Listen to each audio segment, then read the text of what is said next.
खुलुमबाय रायजो राजा नोंथांमोन माथो जेरैबो गोमसारदों बैसागु मेथाइनि ना ओरैबो फांसन जादोंदां दगर माखाना मा लावजिफारा बावहाय फांसन जादों फुराना गामि बावहाय थानानै फैबाय आङो ओमफ्राय सिखाव ना सिखावफ्राबो हाबदों आरो हाबदों मैयाबो न'यावहाय रंजादोंलै बै न'खरसेयावहाय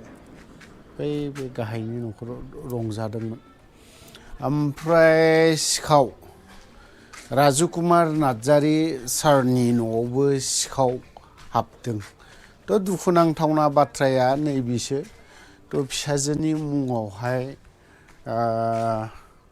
बिफाया माबा मोनसे बायना लाबोदोंमोन नाथाय बेखौ सिखावफ्रा लाना थांनायासो बिराद दुखुनांथावना जादों आरो निदान समावसो बेबो न'खराव माबा मोनसे निदान जादों बावहायसो लाना थांबावदों थ' दुखुनांथावनासिन बेनो माने निदाननि समाव आरो निदान ना बेफोरबायदि फिसाजोनि मुङाव बा बियादै फिसानि मुङाव माबा मोनसे सोरजिनानै दोनदों आरो जेरैबायदि बाथ्रा बुंदों बिराद गोसो सिंनिफ्राय दुखु नांहाबनानै बाथ्रा बुंनायफोरखौ जों मोनथिनानै मोनदों राजु कुमार सारनि माखासे बाथ्रा बुंनायखौ नायनि बा खोनासंनि फाब नांगोन सावनांगोन बेफोरबायदि होनना बुंनाय थ' बेफोर बाथ्राया नंगौबो जाय सिखाव खावदों आरो सिखाव खावग्राखौबोलाय माथो होनबावनाय दा गुवाहाटियावबो बेफोरबायदिनो मस्जिदाव हमजालायबावनाय सिखाव आमेरिकानि सिखावनो आसामावसो खावफैदों ओमफ्राय मानसियाबो वान्टेड लायबावसोनो बेफोरबायदि आरोखि ना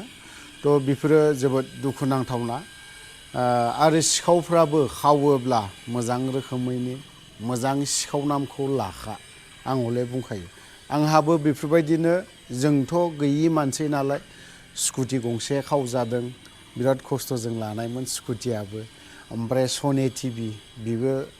लांजादों बेफोरबायदि आरोखि जेबो नङा लांबाबो मालाय मा बिनि फिथाइखौ जायफोर सिखावफोर बिसोरबो बिनि फिथाइखौ मोनफिनखागोन जायनि न'निफ्राय लांदों दा जेरैबायदि राजु कुमार नार्जारी सारनि न'खरनि गथ'नि खस्थ' खामायनानै एसेब्लाबो बायनाय सम्पति ना बा फिसा जिनिस फिसाजोनि मुङाव बा फिसाज्लानि मुङाव एसेब्लाबो फिसानो बायना होनो गोसो जायो बयबाबो बिमा बिफाया खिन्थु बेखौ लाना थांनायासो बयनिख्रुइ दुखुनांथावनासिन जादों आरोखि हाजार हक फिसानि मुङाव माबा मोनसे लाबोनानै सोरजिना दोननायखौ बिमायानो जा बिफायानो जा दुखु मोनखागोन थ' खोनासंग्रोनि आं बारा बाथ्रा बुङा लाफानो राजु कुमार नार्जारीनि माखासे बाथ्रा बुंनायखौसो जों खोनासंनानै लानि जोङो दा सन्देह खालामदों थांनाय हराव रावबो गैयैनि सुजुगखौ लानानै आंनि नैबे चन्द्रपारायाव थानाय न'आवहाय सिखावा हाबनानै आंनि फिसाजो सावगारि नार्जारीनि जे सना गोदोनानि माला मोनसे बायनाय दंमोन 2021 मायथाइयाव आं सिलिगुरिनिफ्राय बायनानै लाबोदोंमोन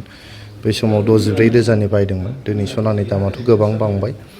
बेनिफ्राय बिनिनो खोमानि सना दङमोन आरो आंनि हिन्जावनि आसान दंमोन सनानि बेफोर गासैहाय माने आंनो खोन्थानायाव 30 ग्रामसो सना सिखाव लानानै थांदों आङो मोनसे लेपटप आंनि बियादै आंनि बिदानि फिसाजो उरायना नार्जारी होननाय बे बाव फरायो जोंनि बिबि इन्जिनियारिं कलेजाव बिटेक खालामगासिनो दं बेनि लेपटप मोनसे दङ डेल लेपटप आंनो बायदोंमोन 84,000नि बेबो गोमादों दा जोङो माने आंहा बिदाया दाखालिसो 14 थारिख संक्रान्ति खालि थैनानै थांबाय गुवाहाटीनि हस्पिटालाव दा बे थैनायखाय जों गासैबो गामियाव दंहैजोंमोन जोंनि दुखुथिया न'खराव जों जयैनो बिदा फंबाय गासैबो जोङो न'आवनो दंजोबोमोन दा रावबो गैयामोन आंनि न'आव दा बे समावनो बे सिखावा हाबनानै दरजाखौ सिफायनानै मोनसे दरजाखौ सिफायनानै हाबदों मोनसे दरजाखौ खोरस्लिजोंहाय स्क्रुपखौ खेवनानै हाबदों आरो मोनफ्रोमबो आलमिराफोरखौ खेवजोबनानै देफायनानै दिनै बे सनाफोरखौ लानानै थांबाय आरो लेपटपखौ लांबाय आरो मा लांबावदों जों बेखौ दाबो नायगासिनो दं मानो होनबा जों दहायसो 10:30 11टासो समावसो मिथिनो मोन्दों जे जोंनि न'आवहाय सिखाव हाबदों होननानै दा बे सिखाव हाबनाय खामानिया जोबोद माने निन्दा होथावथाव जादों। ओरैहाय जोङो माने बिदा गोमाजानानै जोबोद दुखुआव बायग्लिनानै न'आव दंबाय थायोमोन। बे समावनो सिखावा हाबनाया जोबोद पापनि खामानि जादों आरो आंनि सासे उन्दै फिसाजो 9.5 बोसोरनि आंनि फिसाजो सावगारि, बेनिखौ जों जोबोद खस्थ' खालामनानै खामायनाय फैसा, बेजों बायनाय बे नेक्लेसफोर सनाफोरखौ खावनायाबो जोबोद पापनि खामानि जादों। दा आङो पुलिस एडमिनिस्ट्रेसनखौ खावलायदों जाहाथे सिखावखौ थाबैनो हमनानै जाहाथे साजा होयो आरो आं इसोरनावबो खावलायो, इसोरनावबो आर'ज गाबो, बे जे पापनि खामानिखौ मावदों जोंनि दुखुथिया न'खरनि जे बायग्लिनाय समाव बेबायदि सिखाव खामानिखौ जे मावदों बियो जोबोद पापनि खामानि। आं सान्दों इसोरा सानसे समावबाबो साजा होगोन सिखावखौ। दासिम पुलिसनो खौरां हरनाय? पुलिसनो गांसे एफआइआर होनाय जाबाय। एफआइआर होनानै दिनै पुलिसा बिजिरनो फैदों, तदन्त खालामफैदों। बिथांमोना नायदों, सोंदों गासैखौबो। आं सानो पुलिसा, क'क्राझार पुलिसा थाबैनो सिखावखौ हमनो हागोन आरो नांगौबायदि साजाखौ होगोन। लोगोसे गोबां माने गोबाव समनिफ्रायनो जोंहा चन्द्रपारा ओनसोलावहाय बिबि इन्जिनियारिं कलेज थाबाय, इउएन एकाडेमि, जोंहा मोनसे प्राइभेट बहाय स्कुल दङ, ITI दङ, हस्पिटाल दङ, खाथियावनो जोंहा IT पार्क दङ आरो लोगोसेहाय रिसेन्टलि मोनसे जुबिननि पार्कबो बानायबाय, जुबिन गार्गनि।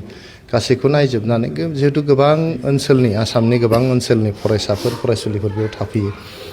बेयाव मोनसे आउटपस्टनि जोबोद दरखार जादों। सिगाङावबो मोनसे दरखास्त SP बिथांनो होनाय जाबाय, क'क्राझार SPनि, बाव आउटपस्ट नांगौ होननानै। दा आं खावलायनो लुबैगोन SPजों लोगोसे जोंनि न'खर बिफाननि जाय माने बिबानाव दङ, थाबैनो जोंनि चन्द्रपारायाव मोनसे आउटपस्ट होनानै रायजो राजाफोरनो जाहाथे सिकिउरिटि होनायनि बेब'स्था खालामो, बेखौनो आं खावलायहरदों। CC केमेरा बसायनाय गैयामोन? न'आवहाय CCTV केमेराजों बसायथ'नो हायाखैमोन, रां रुफानि आंखालबो थाबाय,